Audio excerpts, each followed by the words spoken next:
But yeah, basically starting this off. I wish this had more ranks in it, but that's okay. I think 5 is plenty actually. I'm gonna start off by ranking Resident Evil games since we have just finished the Resident Evil marathon, 8 included, 100% of the shit out of 8. I didn't play 2 of the games, and they unfortunately are ones I've never played, so yeah, I guess we didn't actually play Resistance during the marathon either, but I've played that pretty recently, so I've got a good mind on it. I've also haven't had the chance to play Reverse, so we won't be ranking that either. Let me just push these ones out of here that I am not going to rank. It irks me that this isn't ordered in any order at all. But that's okay. Yeah, so, huge disclaimer. This is mostly for YouTube. But I'm sure I'll repeat myself several times in chat as well as people file in here. So, first off, this is based entirely off of my taste. I know, in general, when people give tier lists, that's obviously like a thing. But, you know, people love to argue endlessly. So if I put something higher or lower than you think it should be, that's cool. Resident Evil is a really diverse series where I think people with a lot of different tastes converge in on, and that's really cool. And it can launch really good discussions. In fact, feel free to engage if you wish, but don't get in with oh, you're so fucking wrong, this is whatever, because this is not like an objective like review list of, oh, this game's better.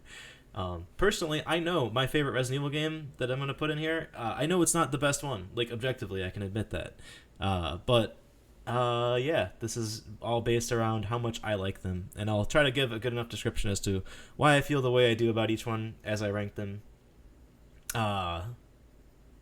Yeah, so without further ado, let's jump into this here. I don't know if I should just go left to right or in order here. I think let's go in order. So we'll start with Resident Evil 1. So the very first version of Resident Evil 1, solid game, still pretty playable as long as you're okay with. Hold on, I've got like a cold or something. Ooh. Wow. Still very much playable if you're okay with bad graphics and the old school controls. I obviously am fine with both of those. I grew up with those. Those were horror games to me. I do want to bring up, and I don't want to like bleed too much into each game here, but it is relevant to talk about. The remake is such a slam dunk that it does partially, I think, knock some points off the original, which is kind of stupid to say, I guess, in some sense. But at least, you know, in terms of like which one I'd rather play, just because the remake nails so many things perfectly. Having said that, there still are like good reasons to play the original version of 1. The cheesy voice lines, the all the like nuanced different paths, which is true of the remake as well, depending on like what you do, like different cutscenes you get or like slight variations on them. It's all like minor stuff, but it really adds that replayability factor. The things I don't like about the first one, mostly the enemy, like not design so much as just like the mechanics of a lot of the enemies. Hunters can pretty much stun lock you to death very easily. There's a couple areas where saves and storage chests are spaced out unfairly, specifically the caves. And it just creates like these frustrating moments that like aren't really like fun as much as they are just like stupid. Oh, and I didn't even mention the like the pushing gas block puzzles. Like, it's really easy to misjudge like slightly where you're at with those, and I don't think I've ever done it playing it, but I've seen it happen to plenty of people, and it just causes me to be like overly cautious while playing it. So I think for all those reasons, I gotta throw this in the B tier. Good game for sure, but you know, whatever. Resident Evil. So I guess I'll do it like, I guess not chronologically because then I have to go back, but whatever. Resident Evil 1 Remake ties in pretty well, so I think I'll just walk into that. Like I said, Resident Evil 1 Remake, one of the most faithful remakes of all time. It modernizes everything beautifully, modernizing with a huge asterisk because that's, what is it, 2004, I think? Or 2005 maybe, when this was remade. So, bringing it a decade newer, I'm so sorry that I'm like all congested. It's the worst time to decide that I'm going to do a non-gaming stream where I just talk nonstop. Just going to make this like horrible. But anyway, Yeah, so it does everything to a T super well, I think, and the HD re-release that's out there, really fun. It's fun with mods. There's the randomizer that's amazing. That has nothing to do with the base game itself, because I'm gonna try to separate that from my scoring of it, my internal made-up point system. But really fun game overall. Every good thing that's in the original is in this game, and more. Like they added, all the crazy little extras that were in the 50 different versions of the original. You got invisible enemy mode. You got the not Brett Forrest wandering around the mansion on hard mode with his explosives on him. All that crazy stuff. Just a really great game overall. And honestly, for anyone that wanted a good picture of like classic survival horror, this is probably the prime candidate across any horror series ever. Oh, I forgot to start the music. Start the music. Thank you, Polly. And it's muted. Is that too loud? Where are we at music-wise here? That's drowning me out. Oh no, that's actually perfect. Good. Maybe just a pinch down. I'm gonna like. There we go. That like did nothing, but whatever. Cool. Well, yeah, you know what? No, I'll turn it down a little more. So, anyway, back to what I was saying about Remake. Yeah, really, really good. I'm putting this in A tier. Don't riot just yet. I'm trying. Oh yeah, that's the other thing I forgot to mention in this. I want to make things spread out because I love like all of these games, and if I put them at like if I had these amongst like a general. Oh no, the riots have started. If I put this amongst a general list of like other video games, they'd all be like up in S and like maybe a couple in A tier. Notwithstanding some really bad entries. Oops, I moused over one. Spoilers. But because of that, I don't want everything to just be clumped up at the top here. So this is a relative scale. So a D tier in here is still probably like an A tier in my normal books here. So on to Resident Evil 2. We'll just, I think I'll probably go with the three that, have remakes in sequence of one another. We'll line them up here. So Resident Evil 2. I was going to talk about the development of the game. That's not relevant to my personal taste of it. This was my first horror game ever. So there's obviously a lot of bias in what I feel about this game, but I think there's a lot of love for this game in general, and rightfully so. Like, they took a lot of what was good with the original game and went wild with it. It's a pretty big departure in a lot of ways. Like, if you look at the games back to back, like gameplay wise, and you like look at them at a technical level, you might think, oh, that's pretty much like the same game. But anyone that's played both of these games can tell you, like the moody atmospheric horror is replaced by this like more grandiose story about, running through a police station, all this stuff. Your first horror game was Grandpa. I'm so sorry. Also, welcome in, Starlight. Hope you're having a good night. I apologize, I'm a little congested here. So, from all my gushing, you can tell that I obviously love this game. Again, all of the great things that are in the original. Replayability with weird, like, minor changes you can get with the zapping system. For anyone that doesn't know, the zapping system is like where, depending on which order you play the games in, if you play Leon first or Claire first, the other like story plays out completely differently. You fight different bosses. Lots of little differences as well. Nice. Enjoy it. All those things create for a ton of replayability. I didn't even mention Hunk Mode, or sorry, Fourth Survivor, or Battle EX Mode, or it's not called Extreme Battle Mode. Sorry, which are also super fun. I actually never played either of those. Well, I played the Hunk Mode as a kid, but I never finished that, and I still haven't finished it today. It's really freaking hard. But yeah, just oodles upon oodles of fun to be had in this game. Easily an S tier in my book. Re2 Remake. I think I'm not particularly special in this camp here, that after like 5 and 6, oh snap, Possum, thank you for the resub. 7 months. Love you, babe. So after 5 and 6, my love for RE kind of faded a little bit. I loved 5, and don't get me wrong, we're going to talk about 5 when we get there. But honestly, you know, I was running out of steam with the series. It's got it was kind of just stuck in its thing. And I actually just missed out on 7 outright. I know 7 brought things back for a lot of people. I missed it.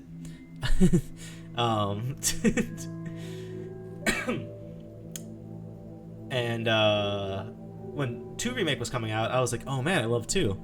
I can't wait to play this the day it comes out. And I did. And holy crap, what a remake. I've said this a lot of times. 2 is kind of a bad remake in some ways.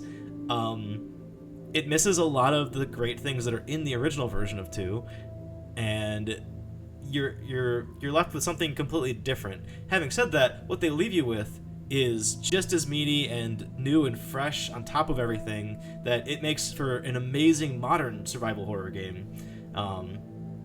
And we'll get to 7 because I think that ties in very closely with 7 too, but we'll get to that.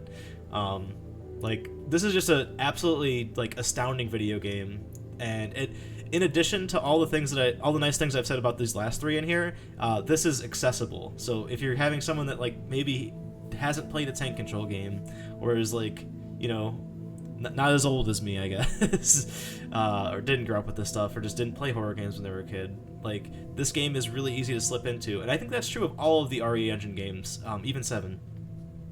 But the quality of this game in general, like, all the things that it cut out, it has replaced tenfold with way cooler shit. So for example, they don't really have the zapping system, but you have more variety in your post-game content, like with the Ghost Survivors mode. Well, I guess Ghost Survivors kind of replaced Battle EX, so I probably shouldn't bleed the line too much there. It is overall less content than the original Resident Evil 2, but what is there is super solid. I'm putting this in S tier. I would put it under the original. That's probably more my personal bias and nostalgia more than anything, but whatever. God, I don't know. I swear, before I went live, literally, clear throat, no congestion, no anything, hit stream. Oh, fuck you, goon. Time to be all stuffy. I do. You know what's funny? I had a spicy dinner, too. So I don't know. Okay, Resident Evil 3 OG. Resident Evil 3 OG does a lot of really cool shit that personally hits a lot of good marks for me in my book.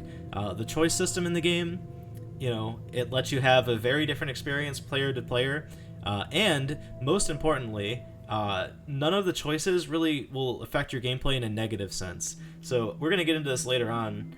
But a lot of these games, actually the first game included as well as Remake, they have the ability to like leave you with sort of a lackluster ending, depending on what ending you get. Like if you didn't know to go save Rebecca or save Barry, or like how you would do those things, especially in the original where it's a lot more cryptic, more so for Barry than Rebecca, but like you get a pretty shitty ending. It's like, oh, you just escaped and the monster's still alive.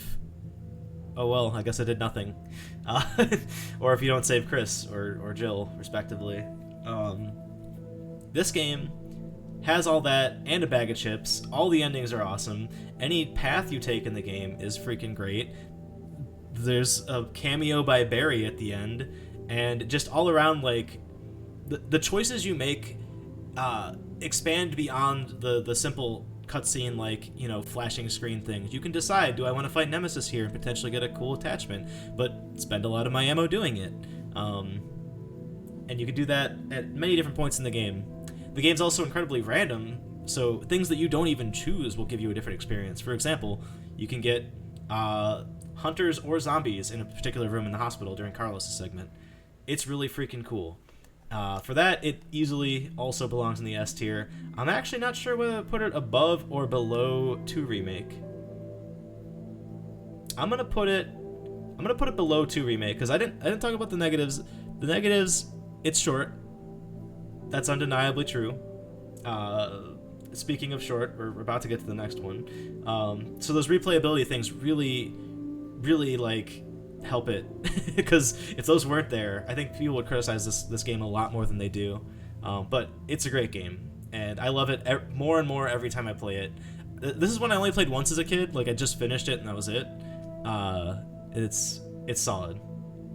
Oh, I even mentioned Mercenaries Mode. So this is the origin of the Mercenaries Mode. While that is an incredibly beloved minigame of post-game content, and it's fun in Resident Evil 3, like, the transformation of Mercenaries Mode over the years, like, this Mercenaries Mode may as well not even be called Mercenaries Mode. It may as well be called Battle Mode 3.0 or whatever. It's fun, though. It's a good mode. Okay. Let us talk about the elephant in the room. And I'm dragging Resistance over here, because that shit's gonna get brought up too while we're talking about this. Resident Evil 3 Remake. It is a perfectly fine installment in the series. It's a fine game. They expound and flesh out a lot of characters that were brushed over in the original version of 3. They make a lot of improvements overall. Don't worry about Resistance. Worry about Resident Evil 3 Remake. Having said that, much like Resident Evil 2 Remake, they cut a lot of content in Resident Evil 3. So much so that the game is actually shorter than Resident Evil 3, I think. I don't know on average what it takes, like, the average person. Probably look that up if I wanted to, but we'll just say, going off memory, it's, it's very short. And that's not necessarily the worst thing in the world, but all the flexibility that's in the original game, wandering around the city, making choices, all of that completely cut. You are on rails in a very standard AAA story, and that is severely disappointing to me. I like what's in the game, but there's not a lot of it. And then going on to, like, replayability, so first off, the fact that everything's static, that kills replayability pretty much out the gate. On top of that, you don't really have to earn your bonus weapons. In 2 Remake, there's a lot of bonus weapons you can get, but you have to do, like, challenging things to get them, like get S rank on, or S plus rank on hardcore for a lot of the good ones. In 3, there's little challenges they lay out, and you can just go do them and then buy them. Which, actually, that'll bring up a discussion on Village, but I think we'll save Village for last here. So you can just get overpowered stuff without really earning it. Which is not inherently a problem, I don't think, but the lack of anything else in this title on its own starts to ruin the replayability of it. And then going back to, like, so there's difficulties that you unlock. You get 3 by default, and if you beat it on the hardest one of those 3, you unlock another one, and if you beat it on that one, you unlock another one. And that's fun and all, but between those 2 extra difficulties, the enemy layouts only get remixed once. The difference between the second hardest and the hardest one is just multipliers of numbers and health, and your health and enemy health and speed of certain enemies. So it's not really all that interesting. And on top of that, this game, I feel like a huge reason, and I think there's pretty much no denying the fact that this is the case, the reason that a lot of this stuff was cut and, like, a lot of bonus stuff wasn't added to this game, like there's no mercenaries or anything like that, was because they bundled this game with Resistance. And I know there's also a lot of stories about things being rushed for this, and they probably were, because Resident Evil 2 Remake they were working on for a very long time. In fact, they were working on it, I think, at the same time or before Resident Evil 7's development happened. Whereas this one came out a year later. I'm sure they were working on it before 2 was finished, but, it's whatever. And I don't want to disparage the team that worked on it either, because it was not, like, the primary team that works on Resident Evil games. But I do think, like, all these constraints together did kind of cheapen the experience.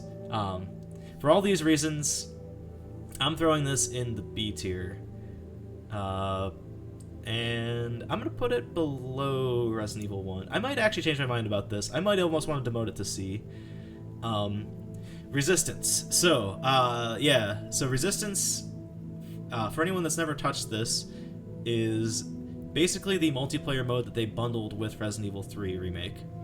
It is an asymmetrical co-op game or competitive game where you have 4 survivors pitted against 1 mastermind. I don't know why I'm explaining this. If you're here to watch the Residual tier list, you probably know what this game is or have at least heard about it.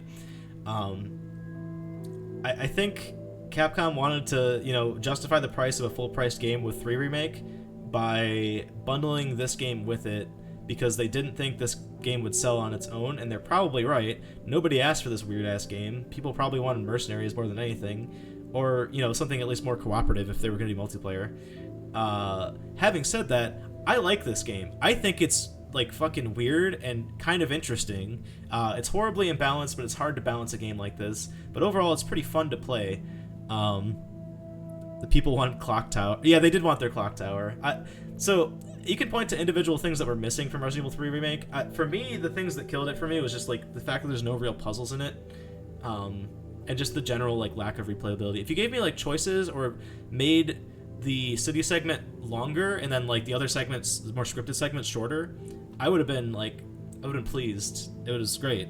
Yeah, no, it's not that it's just missing the clock tower, it's just missing spiders. It's that it's missing all of the things that, well, those are things that mix up the game and add, more memorable moments to the original. So I get the complaints about those specific things.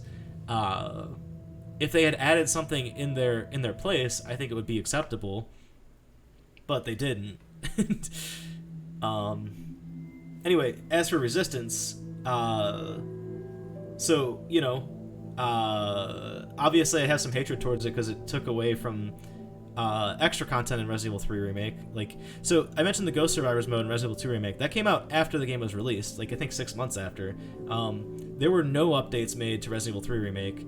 All of it went into Resistance extra content. And granted, Resident Evil 3 Remake came out, it literally released at the beginning of the pandemic. So I get that their production cycle was probably affected, and maybe they had some things planned and they probably scrapped those to focus on Village, but they also focused on Resistance, and that's kind of disappointing. They just can't. Yeah, I mean, they haven't had any spiders in the RE engine, unless you want to count Marguerite or her spiders, or there's a couple small spiders in some of the games, just ambiently hanging out. But yeah, they've never had big spiders in the RE engine. Yeah, Possum, you can play the new games. There's no spiders in any of them. Well, that's not true. 7 has spiders, but... Pardon me. They're little spiders, and they just crawl over you. It's no problem. Possum has left the stream. Yeah, I think spiders would look great. I think everything looks great in the RE engine, except for, sometimes people look overly oily in the engine. I think they've kind of fixed that, and we'll get to that as we get to 7 and Village. Although I'm probably not going to talk about graphics a lot because I personally don't give a shit about graphics mostly. But yeah, if you look in Resistance and RE3 Remake as well, some of the people just look a little too glossy, but it looks pretty great otherwise. What's up, dog? Anyway, just had to give that one to you. Yeah, so anyway, as for Resistance, here's why I really like Resistance. It harkens back to an old Half-Life 2 mod, and I'm sure you've heard me talk about this if you've heard me talk about Resistance before. There's an old Half-Life 2 mod called Zombie Master, which basically works exactly like Resistance. You have one person that's in sort of an RTS view, spawning enemies, and this is the AAA version of that that's modernized. So I was actually excited to play it when I heard about it for that reason. And it could have been better. There's a lot of problems with Resistance. And I know I've talked more about the meta of Resistance, but that's what I kind of sure, why not? No, buy a key lime pie instead. But yeah. Anyway, the gameplay loop itself it's okay, not amazing. So I don't know. I'm putting it in C tier. One of the lesser titles overall, but still not absolutely horrible. Should I go to 4 from here? Because I feel like I'm already in harsh territory, and I've actually got some surprisingly shocking things to say about 4. Where is 4? Oh, there it is. Okay.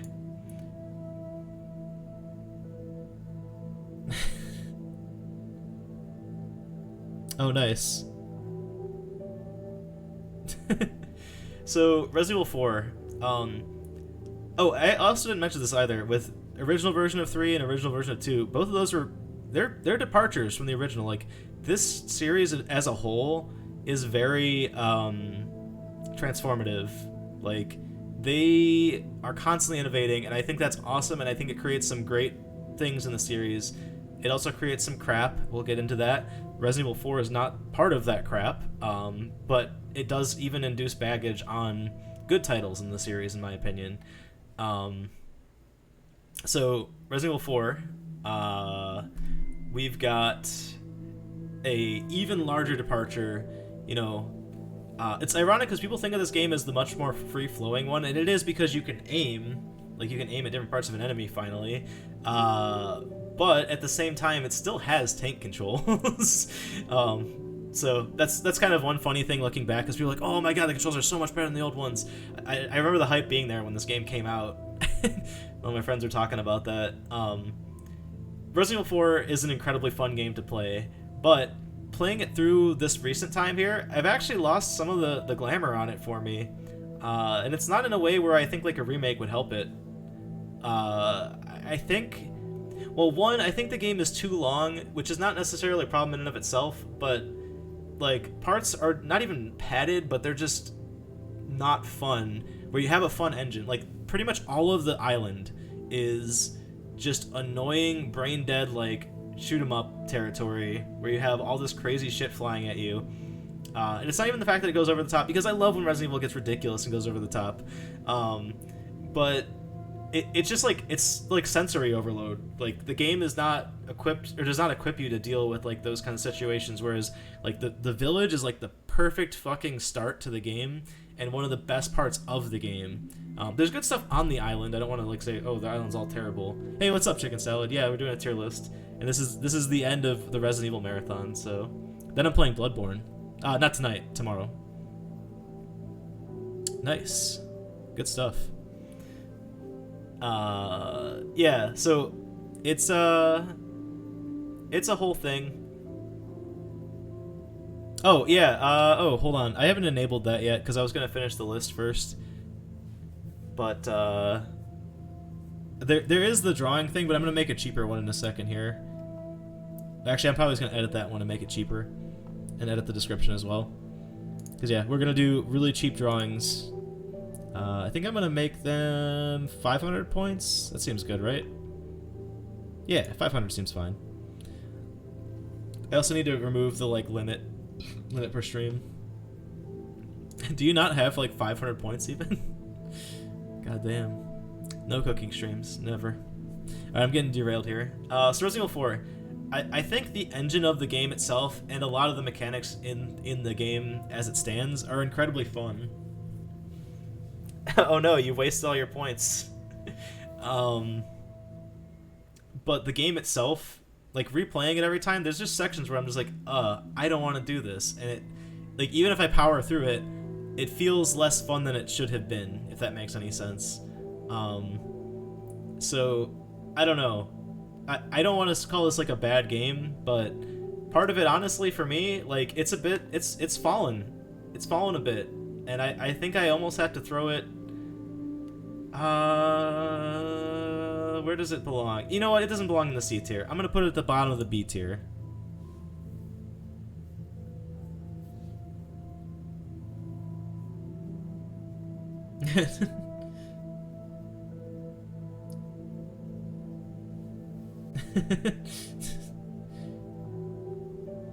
Alright, how do I ban a mod? No, kidding. Yeah, so the reason for it is really just like the content of the game itself is annoying in a lot of sections. The base game and like the engine is awesome and really fun, but replaying the game as a whole, it just feels like too much. It's too much to digest, especially playing it in like one sitting like I did. It's ridiculous. It's the second longest Resident Evil game.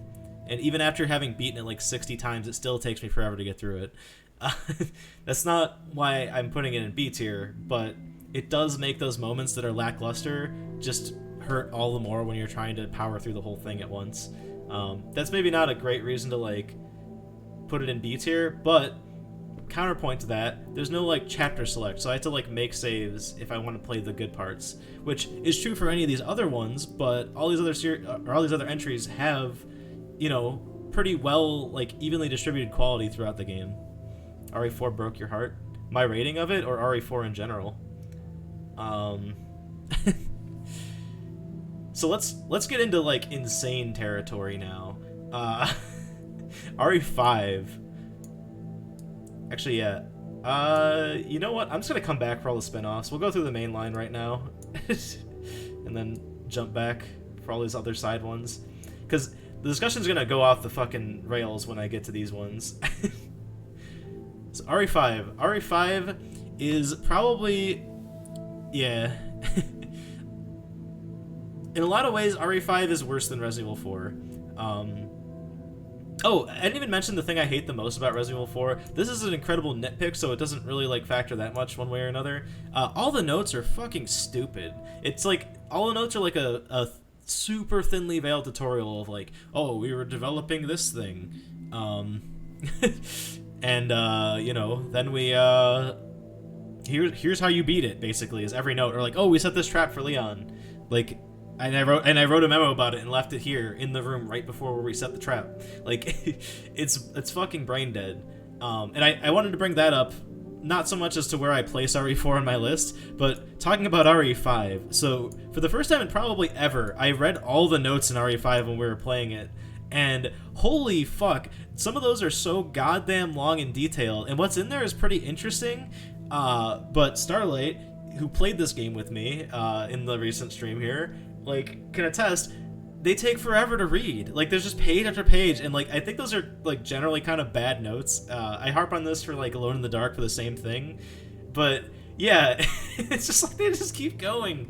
And there's that one room on the ship where it's like, it just never ends. And there's like a second note in there, but it's like a short email or whatever. But yeah, like that again, that makes it a very minor piece of this game. But it's ironic how like the two ends of the spectrum can just be like a negative on the check sheet for me on this. I do appreciate what's in the lore of those notes, but it's way too much, man. On 5, like, oh my god. Okay, but back to the game itself. So the game itself, the plot's incredibly fucking stupid, but parts of it are memey as hell. So that almost balances itself out to being okay in my book. The gameplay is shallower than 4 in a lot of ways, and they did that for a good reason. Like, they also turned it into a co-op game, and it's one of the best co-op games ever. Like, all genres, whatever. At least in my opinion. So if it weren't for that, and if I was rating this game as like playing them solo, 5 would definitely be ranked lower than I'm going to put it here. But you know, I'm gonna try to put all of these in the light of like where they should be and how they should be played. So if you play 5 right with a friend and just have a good time, like I did. As Chicken, I feel like I have a good grasp for co-op games. Oh, coop games. Boo. So, all things considered, I am putting 5 at the top of the B tier.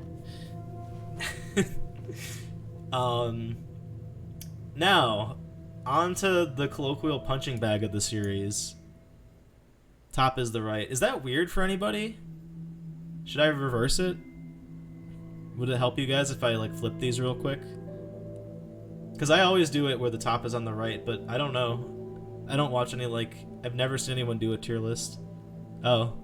Alright, hold up. 1 second, we're fixing this.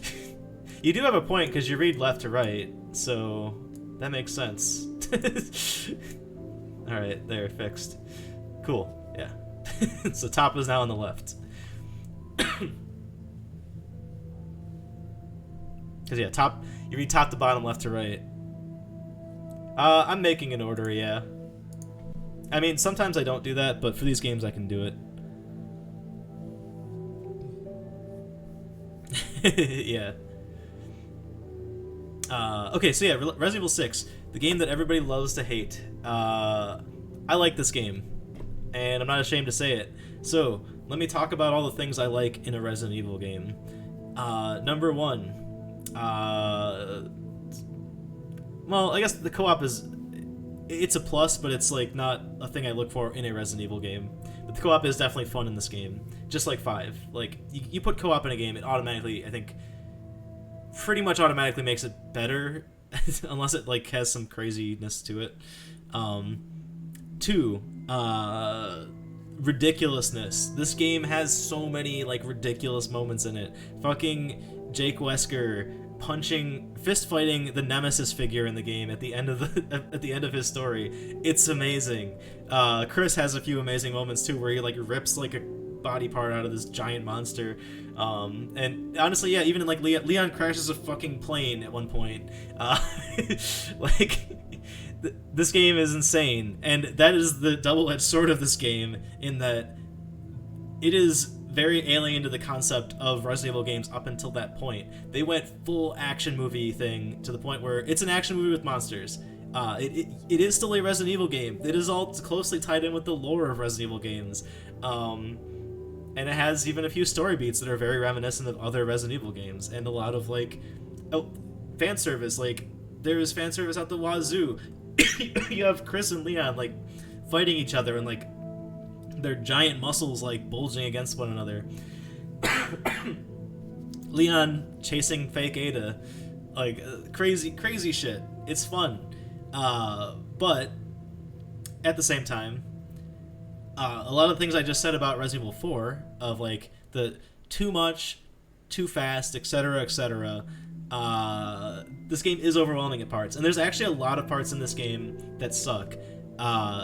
This is the longest Resident Evil game, hands down. I don't think there's any argument there. You have 4 campaigns, all of which take at least like 4 hours if you're rushing through like all of them to finish. That is massive for Resident Evil standards, at least. And honestly, probably longer on your first playthrough, for that matter. That's great if all the content was great, but I think the content suffers from being spread so thin. That is the other problem with this game, is difficulty. If you put this game on the second hardest or the hardest difficulty, and you don't have any New Game Plus items, you're gonna have a bad time. At the same time, if you don't want to play with New Game Plus items, too fucking bad. Delete your entire save file and lose all your progress, or deal with the New Game Plus items, because guess what? As soon as you get a gun in the game, if you go like restart, play like a mission again or whatever, you have whatever inventory you had the last time you were playing, no matter what difficulty you were on, how far you are in the game, etc., etc. The only thing is you have different inventories per character stories, so you'll reset when you go from Leon to Chris, or Chris to Sherry, or etc., etc. And part of RE6 being too hard, they have an insanely nuanced control system in that game, which is really fun once you master it. But if you're just picking the game up, you're not going to understand like half the shit that's going on. It's not like anything that's been in a Resident Evil game before it, and it's not like anything that's been in a game after it. It has way too many like things to it, like the sliding and the melee and the stamina like management. It's crazy. It's no wonder it's one of Capcom's most expensive like Resident Evil titles in terms of production costs. But you know, putting all of those things together, I think this gets a high C. It's not bad. It's not as bad as everyone says it is, and we're gonna get into other titles that I have more problems with. Well, I guess we already have. Resistance I like less than 6. Resident Evil 7. Resident Evil 7 is an awesome return to horror after 6. 6, like I said, very actiony. 7, a lot more boiled down. I've heard people call this the Silent Hill of the Resident Evil series, because in addition to bringing us back down to just basic horror, this game has almost nothing to do with any of the Resident Evil games, and its ties into the other Resident Evil games is fucking laughable at best. You have Chris Redfield looking like a complete stranger showing up in the last 5 minutes of the game to not even really save you, just to say, hey, here's a gun, take it. He's like Brad at the end of the first Resident Evil game. Having said that, whether it's, you know, similar to other Resident Evil games or not, it's still a really fun game. Yeah. You only have Leon in like 4 games though. Oh yeah, I didn't even talk about the plot in 4. The plot in 4 is like insultingly stupid. I mentioned the notes are stupid, so is the plot. You have Leon doing like ridiculous secret agent shit in Spain. Like what is this? Or sorry, somewhere in Europe. Although given that everyone speaks Spanish, probably Spain. Yeah. But anyway, 7. So, 7 is a really fun game. It suffers from a lot of problems in the replayability category, though. Biggest thing, there's a lot of cutscenes that are like in-engine things. In fact, I think there's only 2 cutscenes in the game that you can skip. And everything else that happens like in-engine isn't like a pre-recorded video. You cannot skip that. So replaying the game is really annoying because you have to watch cutscenes over and over and over again. In addition to that, it's also like Resident Evil 3 Remake, it's a very like amusement park ride locked-in experience. It's a good experience, and the gameplay parts where you're actually playing the game are pretty fun. There's a lot of love for at least RE1 in this game, I think, with the way the puzzles are laid out.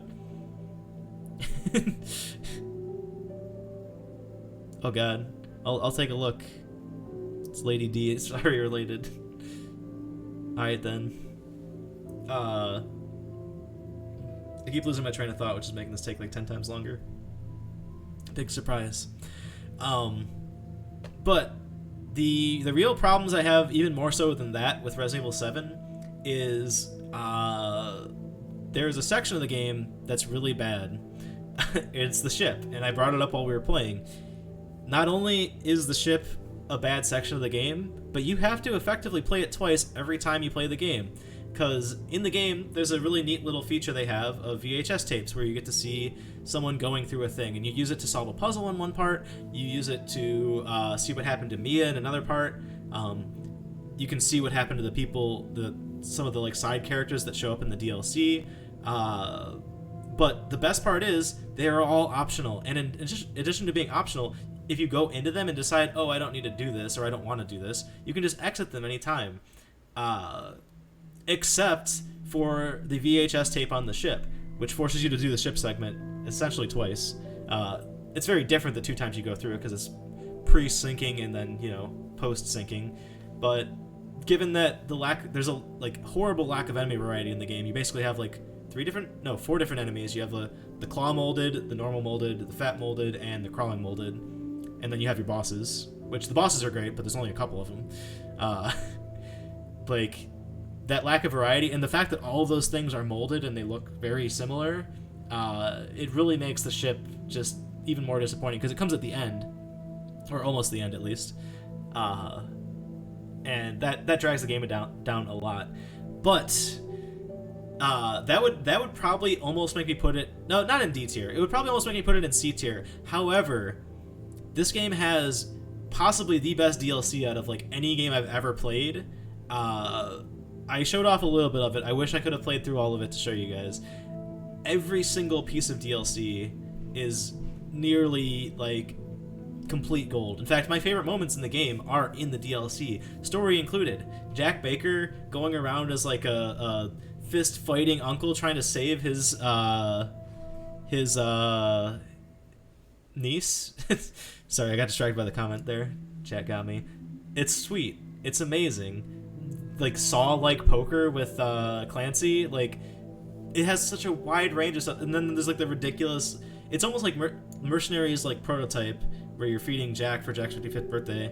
But there's like a food element to it. Like they went wild. Like they just like there's so much creativity and so much fun to be had in the DLC of RE7 that I'm actually bumping this all the way up to A tier. Not quite RE1 Remake levels, but solid game. Village. I said I'd say Village for last. Maybe I should. The only thing I have to say about Village that ties into anything I've been talking about is the unlocks from 3 Remake and just the fact that it ties into the story of 7. I'm also going to try to refrain from saying any spoilers. I think everybody in here either doesn't give a shit or already watched me play through all of Village, but just in case, if anybody's like watching and wondering, oh, is he going to talk about the story of Village? Only in vague terms. I'm not going to give anything away. We'll come back to it, though. Let's go through these side titles first. So like I said, I have not played Reverse, I haven't played Umbrella Chronicles or Darkside Chronicles. The only 3 RE games I have not played yet. Oh no, Village spoilers. I'm just going to go through these in the order they're showing up here, except for Outbreak because they are separated for some reason. Okay, actually, you know what? I'm not going to talk about Revelations. Well, you know what? I could talk about these 2 Revelations games separately, but whatever. Revelations 1. Revelations 1 is it's a good game. It's a good game on its own. It's incredibly impressive that they managed to put this on a 3DS. I missed out on this title, came to it later. I didn't really like it in my first playthrough. Repeat playthroughs of this game give you a better appreciation for the game, in my opinion.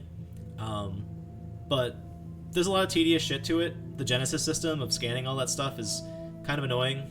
And it's pretty necessary unless you're playing New Game Plus, where you already have enough supplies to not need to look for extra stuff. The story is one of the most convoluted, like, double cross and then a triple cross and ooh, we're doing espionage spy shit that I've ever seen in this series. And I can't think of a story in this series with more twists than this one. But you know that I don't know. It's fine. Nothing's really fun in the story. It's all like super serious, which I think is kind of a negative for me.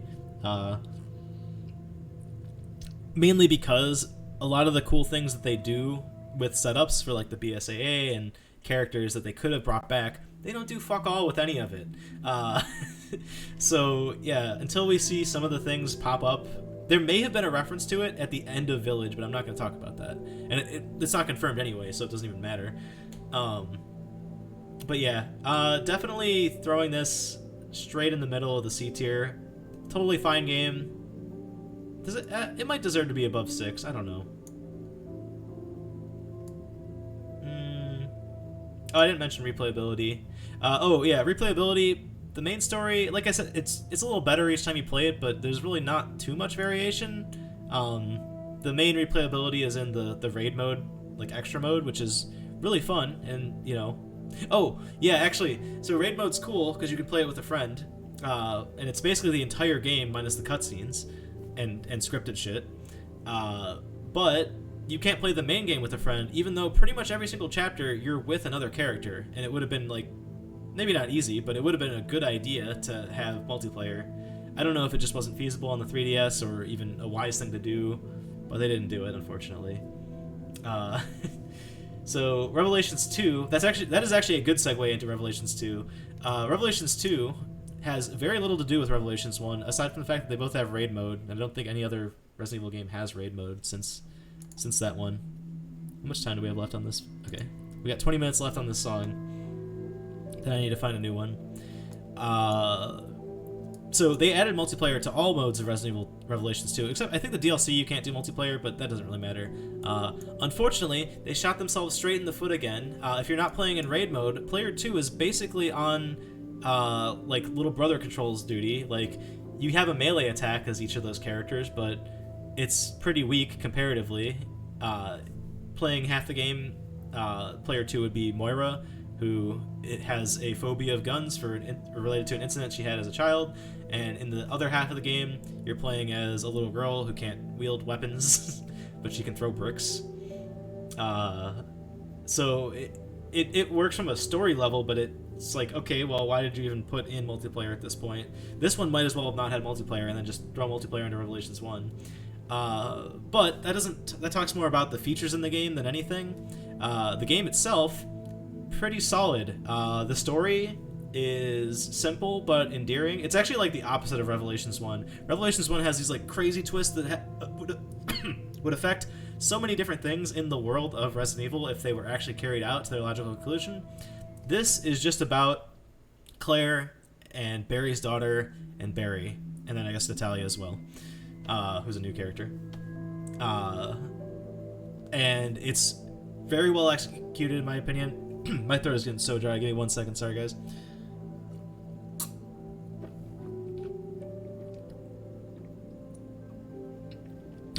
Probably has some of the most like humanity in any characterization in the Resident Evil series up until Resident Evil 3 Remake.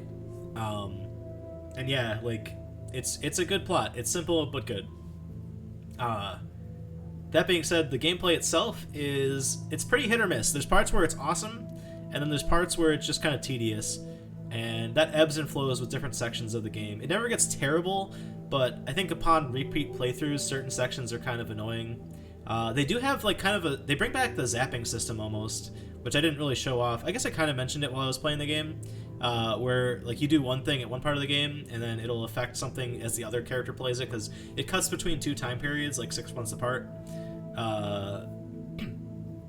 where like Claire will do something and then that'll affect what happens when Barry returns to that area in the future, which is cool. I like that, especially since a lot of it's not like obvious until you've gotten through it at least once. It adds more reason to go back and try more of the game. But yeah, all in all, a pretty good entry into the series. But I think with its flaws, I'm gonna put it smack dab in the middle of B tier. Pardon me.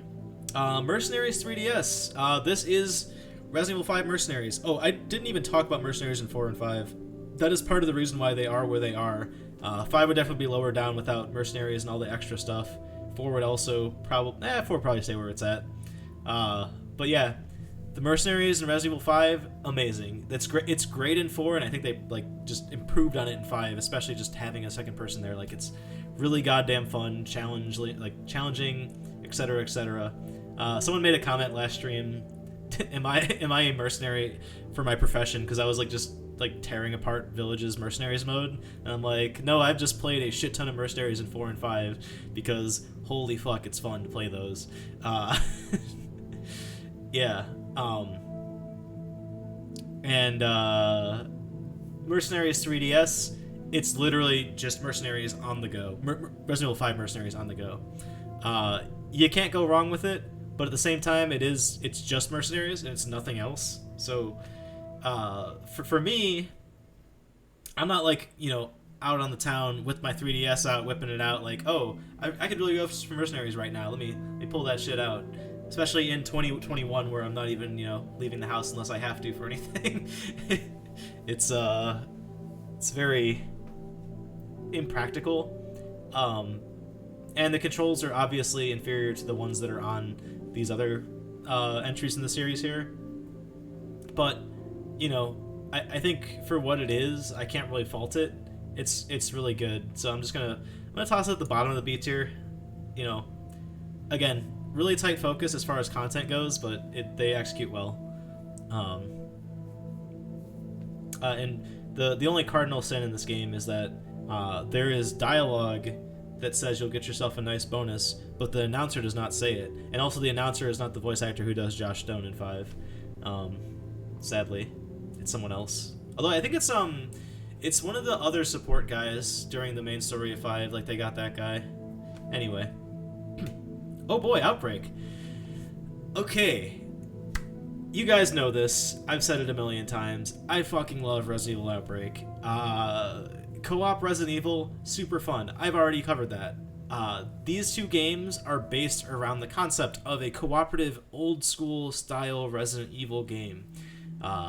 They are sadly a victim of their own time period in that, like, these flat out came out too early. It was before online gaming was a thing on console. And they were console-only releases, and basically just no one played it. And the people that did play it might have played it offline, and these games suck offline, but if you play them online, like, even with randos, it's super fun. Incredibly replayable. You have 6, how many character classes are there? Is there 6 of them? Let's see. Kevin, Mark, David, George, Cindy, Yoko... Is that everyone? Alyssa. I forgot about Alyssa. That's everyone, I think. Yeah.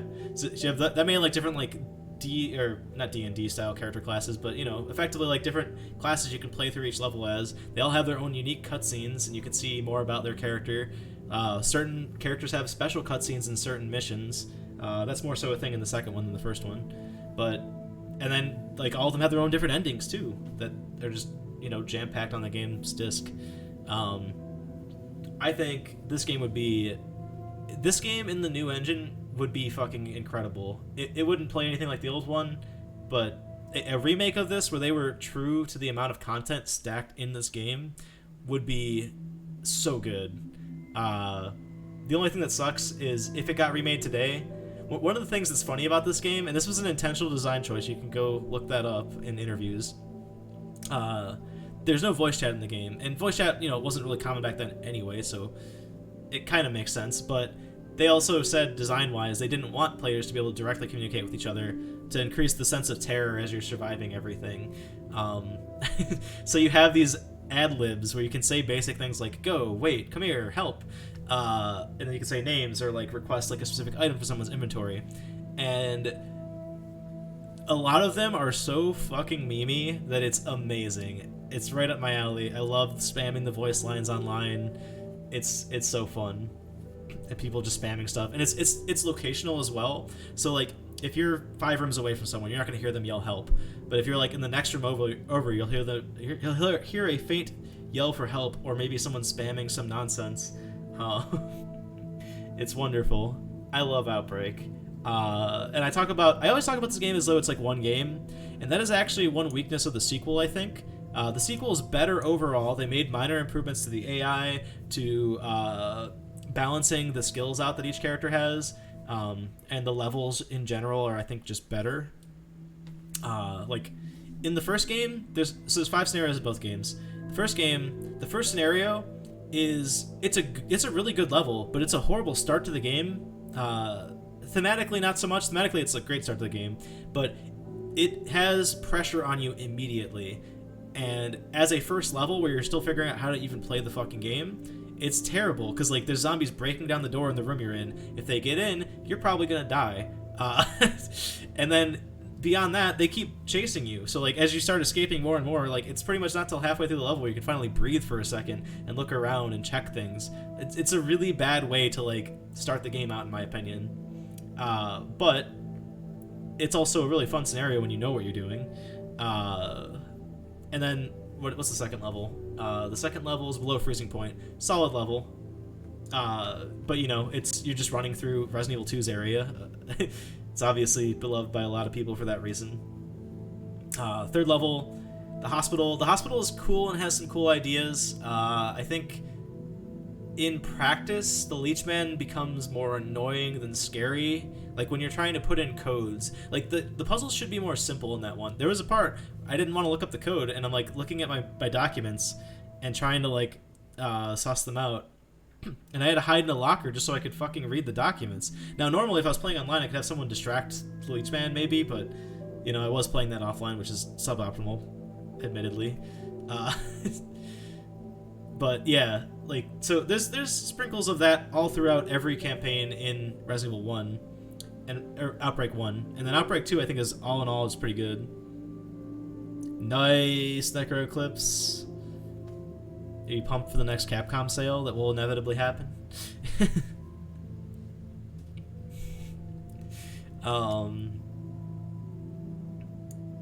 Yeah, so I'm putting both of these up here as literally my all-time favorite Resident Evil games.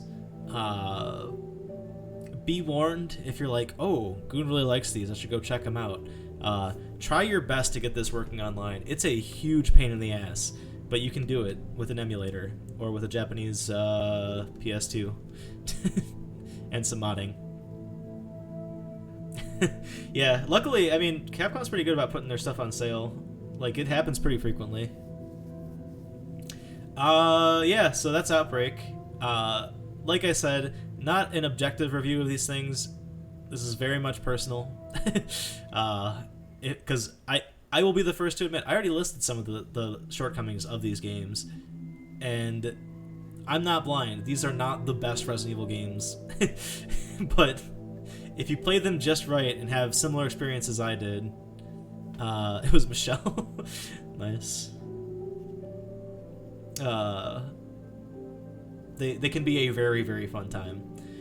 Okay, Resident Evil Dead Aim. This game is pretty bad. I can get into why. So, there's a lot of technical issues with this game, which branch down even into the subtitles. I mean, that's just hilarious. Like, in cutscenes, characters' lines do not match the subtitles like 90% of the time, and sometimes they go way off and express a completely different sentiment.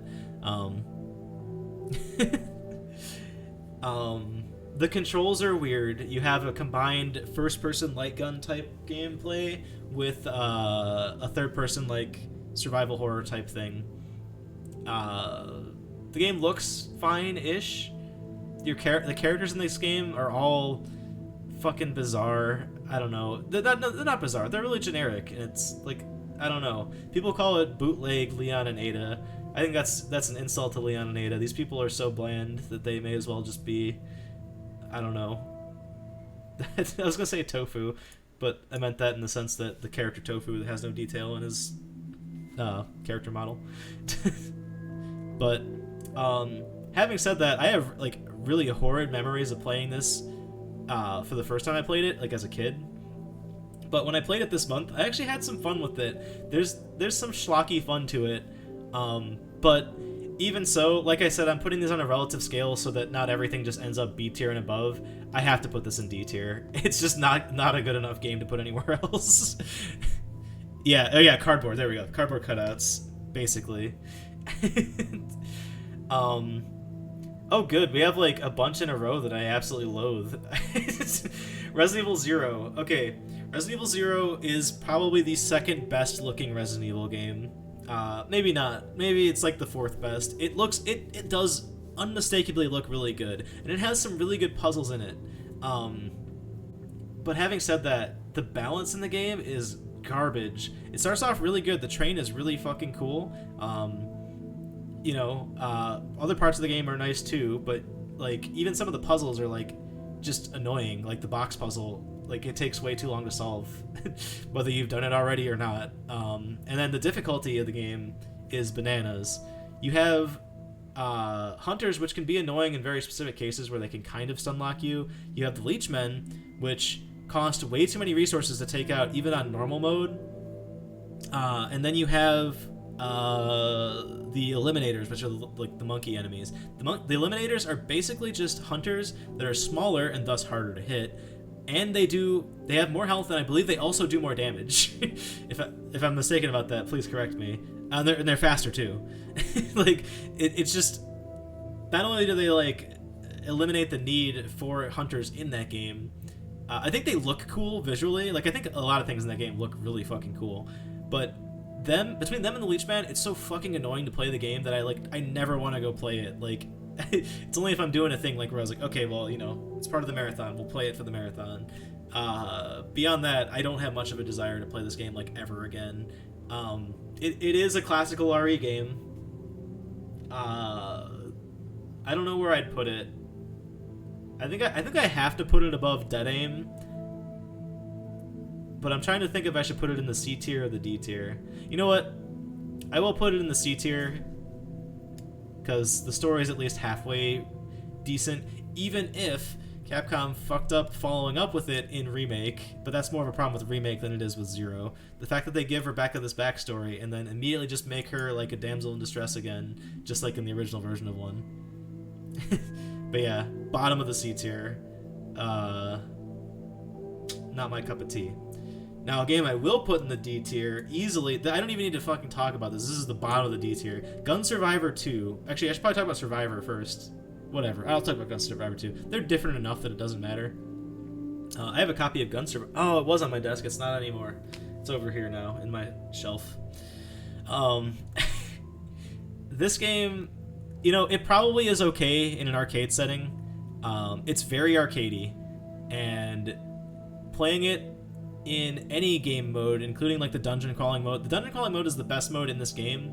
This game is way too like freaking hard if you play it in arcade mode on anything other than easy, because it's a quarter eater, but on the home console version, you can't put quarters in.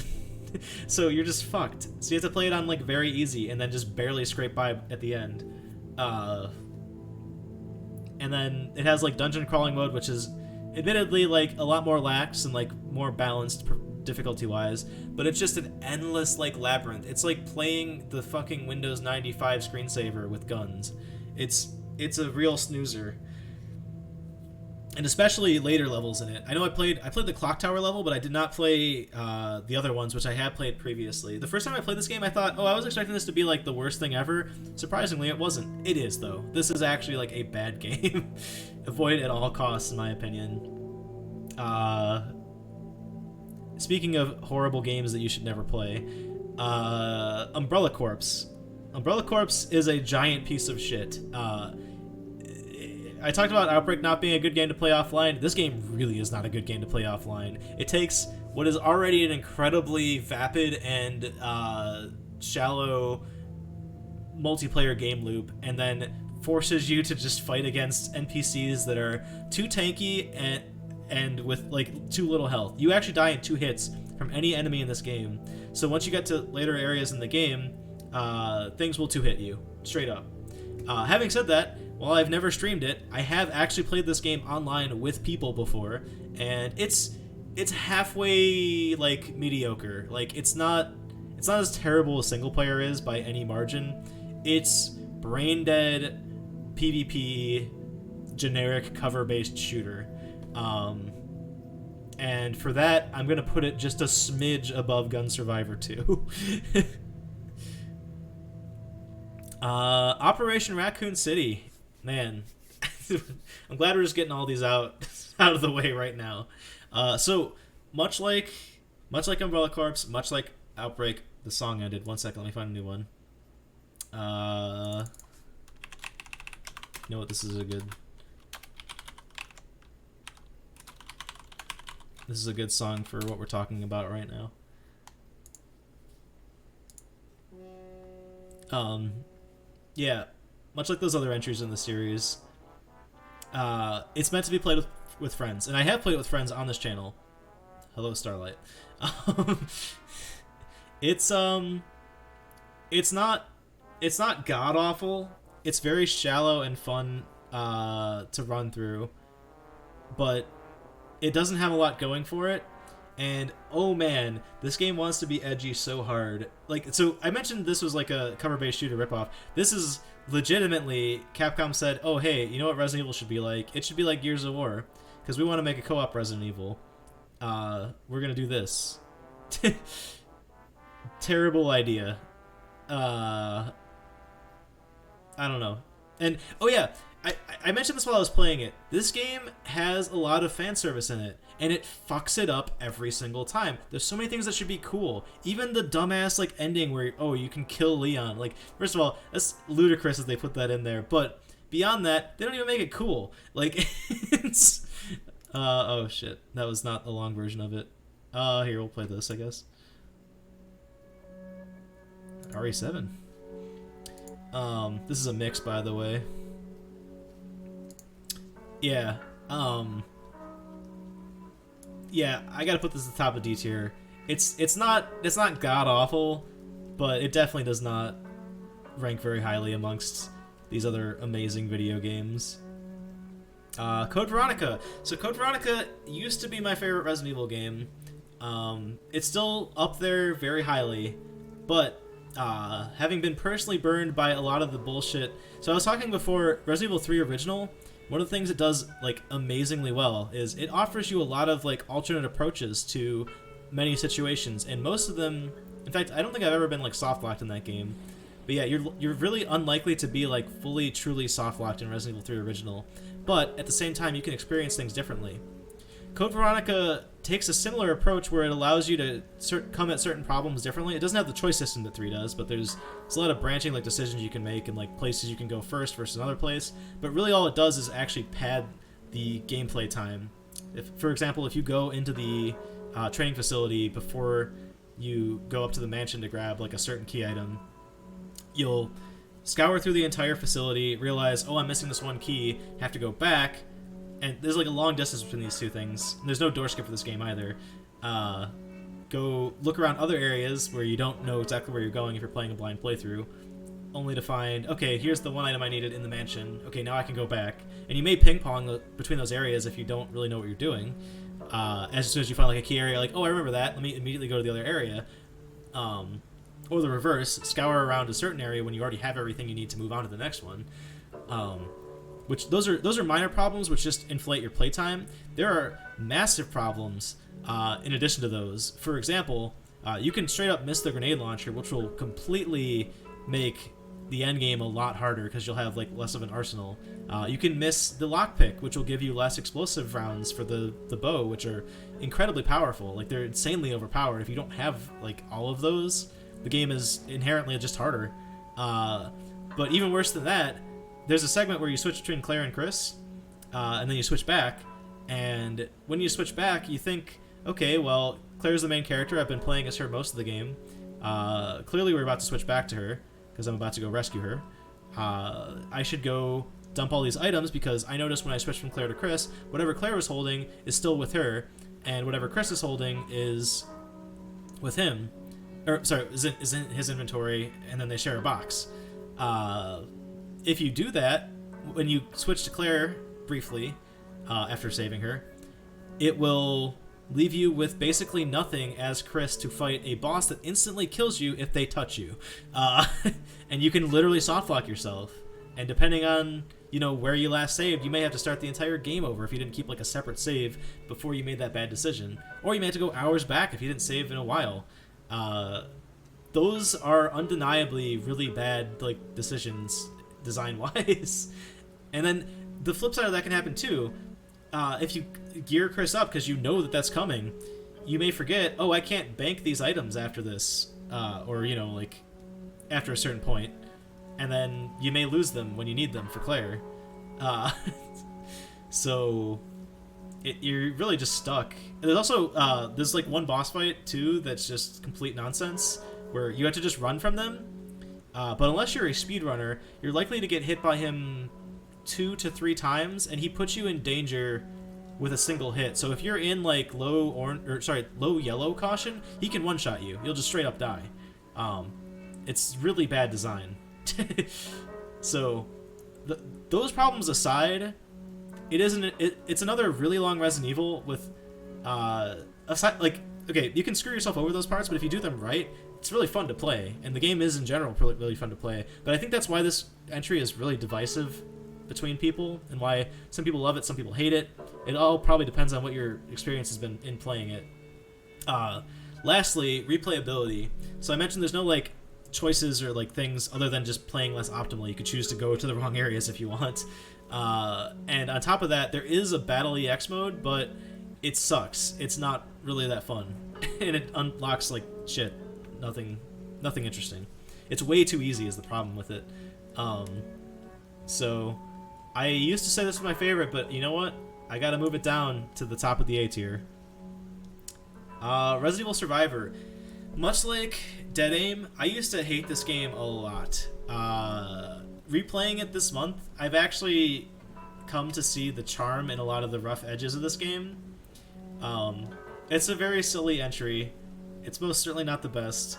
A lot of the things that I get out of it that I like are just giggling at all the silliness in the game, the really weird voice reads, the stupid plot twists like Leon sending Ark out to this scenario, the fact that the game's actually canon in the series of Resident Evil, and on top of that, Ark died off screen in a comment in Revelations 1.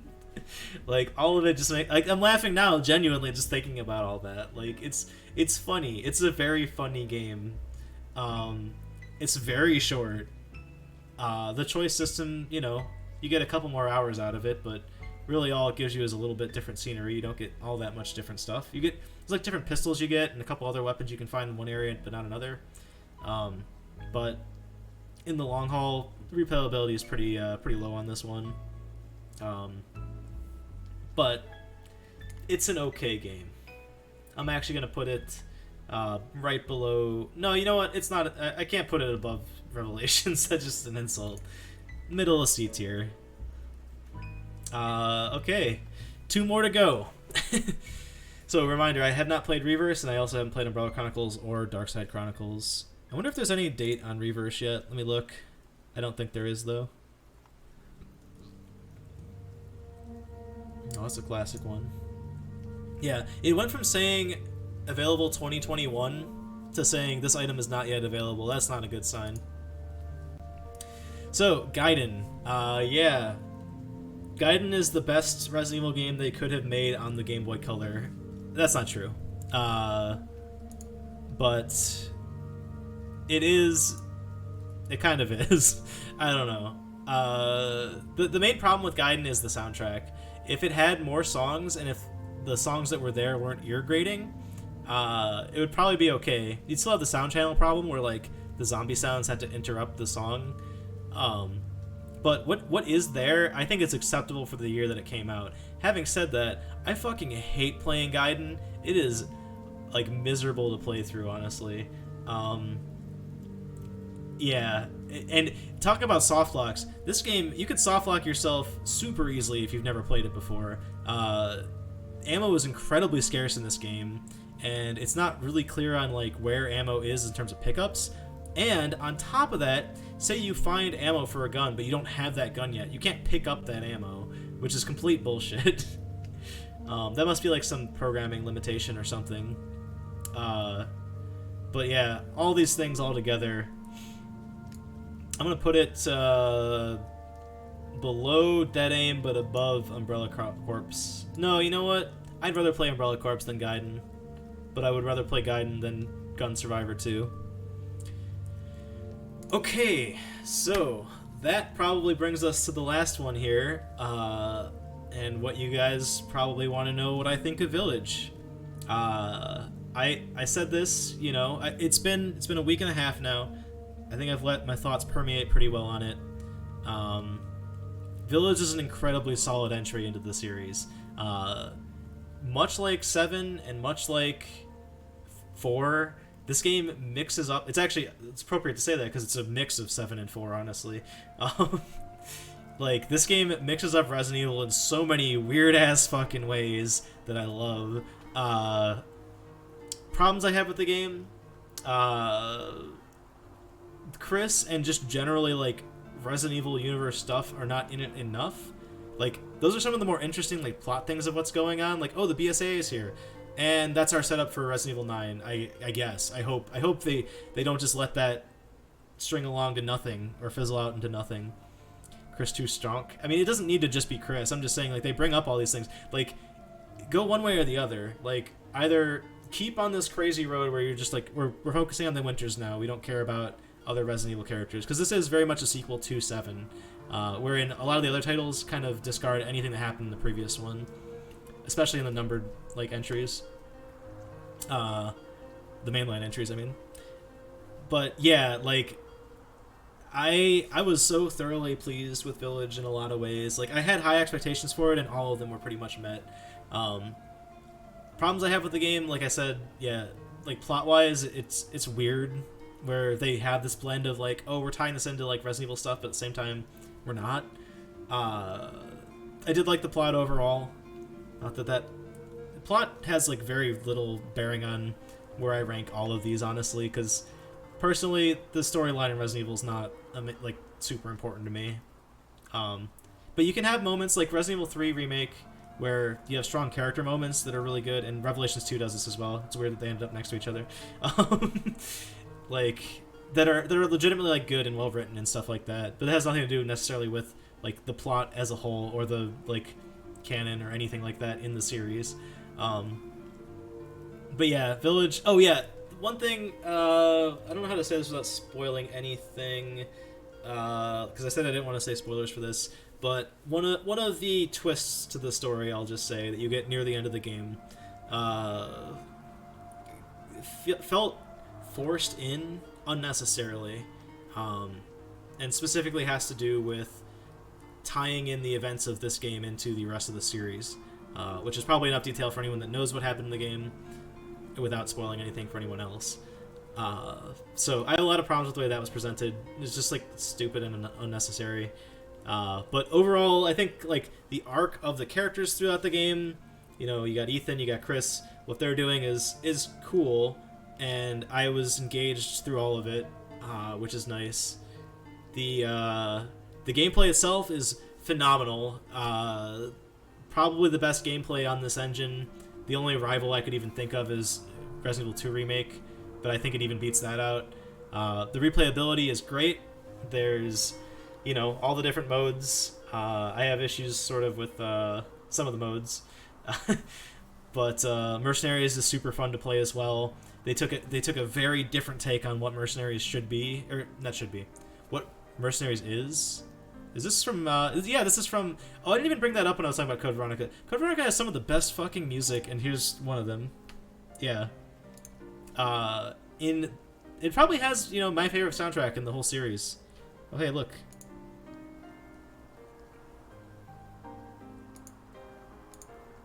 And this song is actually a perfect example because it is used so inappropriately.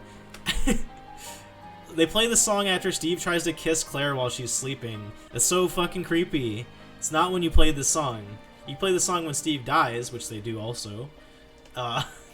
If Steve was better developed, he'd probably, that might invoke some emotions there. I wish that was longer. What game is this from? Oh, is this from RE1? Yeah. Cool. Anyway, back to Village. Yeah, the gameplay in Village is very fun. It's all the best bits of 4 and 7 mashed together in a fucking Frankenstein-like thing. The cast of the game, amazing. I love all of the antagonists.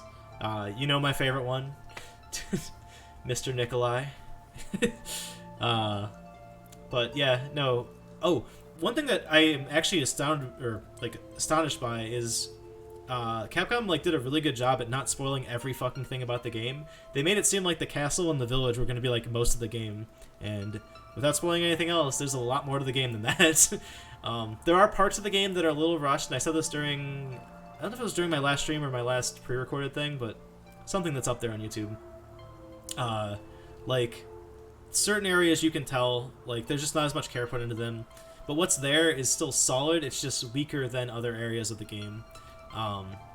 Specifically, if we're cutting the game into fourths, per se, the second and third area, or the second and third, what is it, quarter, yeah, quarter of the game are, not as polished, but they're still fine, and they're still enjoyable. I mentioned I was going to bring up the unlocks. So the unlock system in 3 Remake, I said, was too easy. And it was a problem because it made earning stuff trivial. This game has almost the same thing, but they do a very small change, which I think improves upon it. It still isn't as well polished as the 1 and 2 Remake was, but you certain items you have to actually clear conditions to unlock them. For example, the lightsaber. You can't get the lightsaber unless you double S rank everything in Mercenaries, or the rocket pistol. You can't get that unless you beat it on the hardest difficulty. Now, counterpoint to that, you can still get other things that will help you do those things without doing challenging stuff. But, on the whole, an improvement over RE3 Remake, I think, in terms of, making you go earn the things that you do and making the replayability a little bit more interesting. The challenges they set out for you, too, are generally more interesting. They still do have the generic, oh, kill this many enemies, kill this many enemies with this gun and that gun, and those suck, but there's a lot of, really cool ones in there, too. So, that brings me to where I want to put this on this list. And if I remake this list in, a year, you might find this in another spot. I think one thing that'll hinge where I think of this game looking back as we get further out will be whether it gets a similar or any DLC treatment on the tier of what Resident Evil 7 got. If Village gets the same treatment as 7 did DLC wise, I'm going to call it here that it will be my favorite Resident Evil game. Currently, I can't put it there, but it is an insanely good game, and I'm going to put it right here. No, that doesn't feel right. That does not feel right. We're putting it here. It's below Original 2, but above 2 Make and Original 3. So, that is where I stand. I might do another one of these once I actually play Umbrella Chronicles and Darkside Chronicles. Both of those are happening this year. In fact, Umbrella Chronicles will be happening after I finish Bloodborne. Darkside, I don't know exactly when I'll get to that one. And Reverse I will play whenever the hell it comes out, if it even comes out. this may end up being a thing that's no longer on a list like this. I don't know. I'm sure they'll release it because they said they were releasing the game with everything. I don't want to comment on like the shit show that is Reverse, because I think it was intended to be released with Village, and they definitely delayed the release of it, and they delayed it again since. So clearly, I'm hopeful that that's a good thing, because honestly, I'm not excited to play Reverse with what I know about it right now. I'm going to play it just to check that off this list, since I've gone to the trouble of beating all these other freaking games. But hopefully they're taking feedback and, you know, fixing stuff and really just revamping it. I mean, hey, my number 3 on this list up here, let's not forget, Resident Evil 1.5 was a thing. They had a prototype for RE2 that was going to be presumably worse. I don't know. Maybe it would have been a better game, but they took a whole fucking year to redo what they had for the sequel to RE1, and then that's what Resident Evil 2 was, which is great. Yeah. So that's the list, everybody. Yeah. Now on to the fun part here.